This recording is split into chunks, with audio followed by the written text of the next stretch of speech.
శ్రీమాత్రే నమః. శ్రీ గురుభ్యో నమః. కార్తీక పౌర్ణమి రోజున దీపాలు వెలిగించేటప్పుడు సవా లక్ష అనుమానాలు. ఈ 365 ఒత్తులతో దీపాలు వెలిగించాలా? అవునండి, 365 ఒత్తులతో దీపాలు వెలిగించాలి అని మేము చెప్పగానే, పంతులు గారు దేవాలయానికి వెళ్ళగానే అక్కడ ఒక మట్టి పాత్రలు ఉంటాయి కదా, అందులో పెట్టొచ్చా? మేము నూనె పోయాలా, నెయ్యి పోయాలా?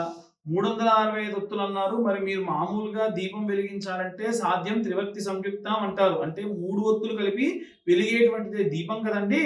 మరి మేము 365 రోజులకు రోజుకు ఒక ఒత్తి కింద పరిగణలోకి తీసుకొని దీపాన్ని వెలిగిస్తే దోషం ఏమైనా ఉంటుందా అని అడుగుతూ ఉన్నారు.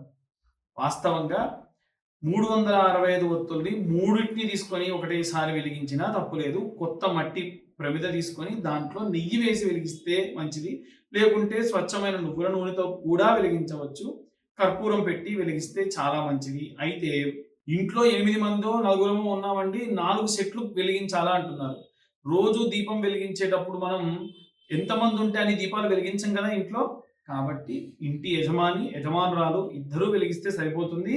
ఇంట్లో ఉన్న వారందరూ వెలిగించాల్సిన అవసరం లేదు.